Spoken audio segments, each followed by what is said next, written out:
My name is Jason Lamb. And I'm Randall Steinkamp. Yeah, together we're the Agile Ninjas, and we're here today to present to you a game that we're making called Stolen Sword.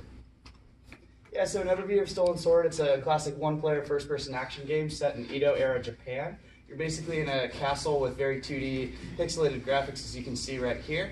And the genre is very much a standard platformer mixed with elements of an escape game. So the whole story is basically that you're going through levels, beating enemies, and trying to escape this castle, with an emphasis on the story, which we tried to make very humorous, the art, which as you can see is very pixelated, but with inspiration from the Japanese art that makes some of the best games in the world, and the simplicity of the mechanics that you use in order to progress through the game.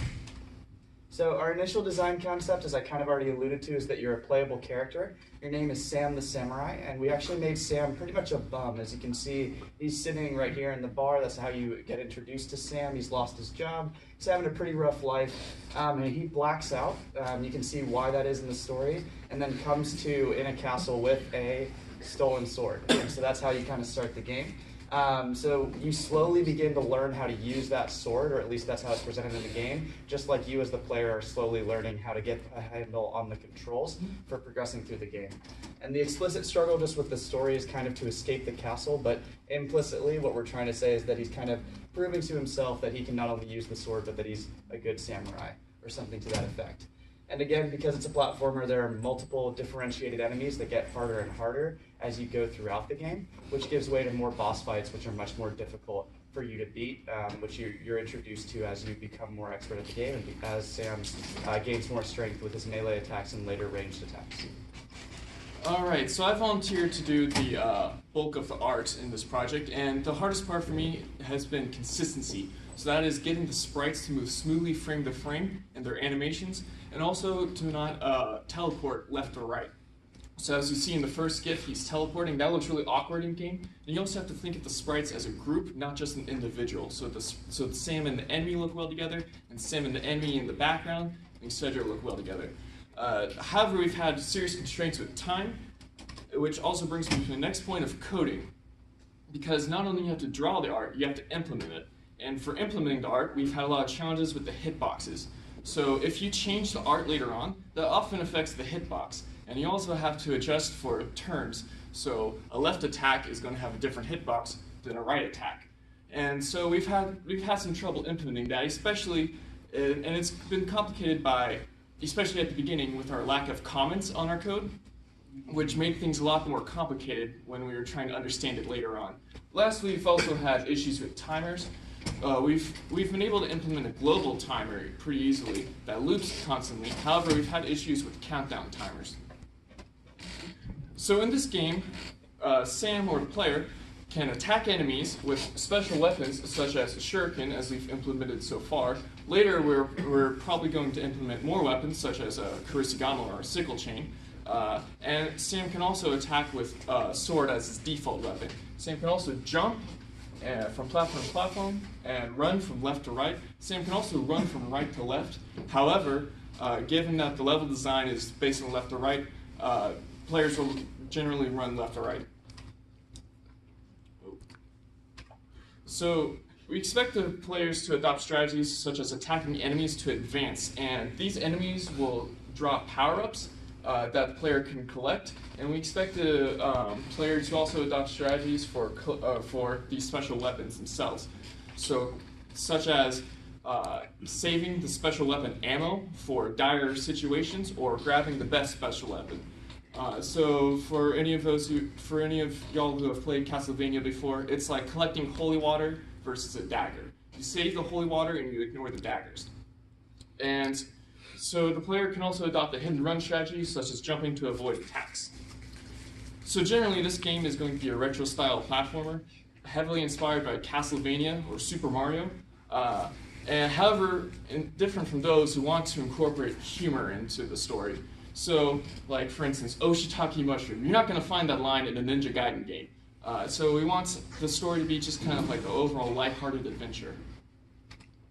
So there are a couple things that worked well and things that didn't work well. Technically speaking, a lot of the art design worked really well because it was well designed and it was also well implemented. So we Googled and researched on how to exactly use that and do that in JavaScript.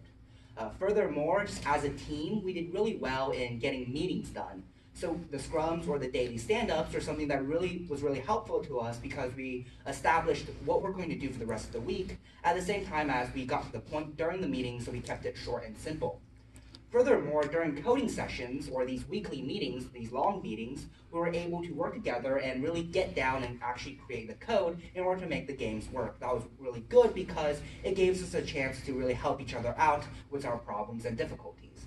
And finally, the best thing that we did was we had a good method of communication. So we used Slack as a way to organize our thoughts, and so that allowed us to really get an idea of what we're going to do for the rest of the week and jot down our ideas. So there are a couple things that simply didn't work out well. And one of the first thing is, technically speaking, we wanted to get the power-ups to work by the end of pre-alpha. However, we weren't able to do that. So we look forward to actually implementing that part of the code.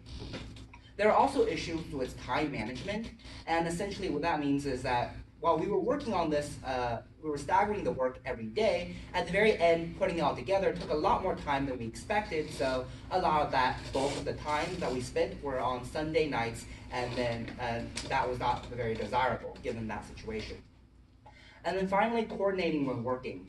Essentially, GitHub, when you have two people work on something at the same time, and when there's a collision between code and code gets edited, there seems to be a problem that gets created. So coordinating when working, so while we're both working on the code, we should update each other more often on what we're changing so these issues on GitHub wouldn't exist anymore. So there are a couple lessons learned. One of the biggest lessons is to not procrastinate. If you procrastinate, then you will actually get a lot of the work done in the last minute, and that's not desirable for anyone, not a great feeling. Then there's also making sure that we communicate well with each other to avoid other issues. If we have problems, for example, with one code, or if we have problems with one of our assignments, then it's important for us to communicate that and then be able to help each other out overall in the project. I look forward to improving on these issues as we finish up the game. Any questions? 7 minutes, 10 seconds. Oh. Yeah.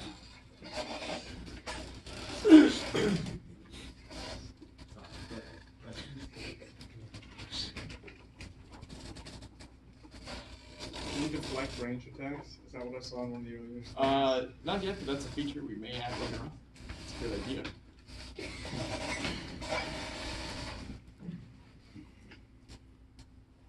So you said that there's going to be a variety of enemy types.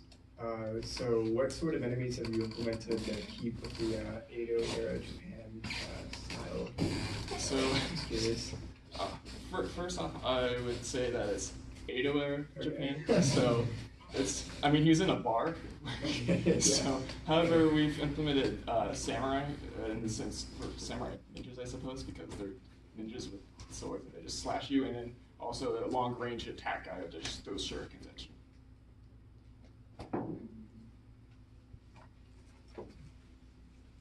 Anybody else? I don't know. It's just an element. You could maybe have a geisha with a fan or something. I'm sorry? A geisha with a fan or something. Oh yeah. Yeah, that'd be really cool work. And also, I was curious, did you use any references for your sprite work? Let's see, for the bar, I did take pictures of bars and kind of look at them and seeing, okay, this is how a bar looks. For Sam, I just drew him.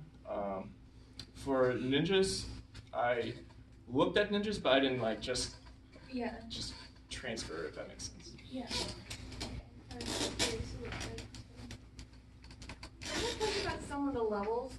When I looked at the images, I really liked the art style, but it was difficult to tell where the ground was. I think I saw some red tables, and I couldn't tell if it was cobblestone as the ground. Is it like Mario where you just move left and right, or is it more like Zelda where you can move up and down a little bit and left and right? Yeah, so the game frame stays roughly the same, so you're never going to be moving such that you have to move the camera up and down vertically. But there are platforms for you to jump on. We've actually been iterating with the idea of what colors the platform looks, but the ground is always the ground. The red was just a carpet design to make it look like. Oh, I thought it was a table at first, but It's not a fake 3D thing. It is literally just 2D Mario move left and right.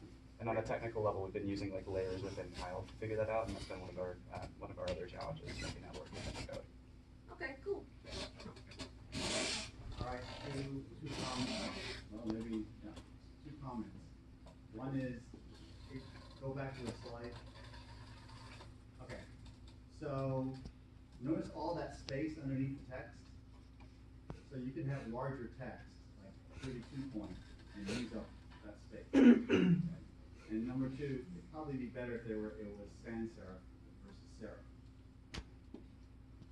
Because it's easier to read on the main text,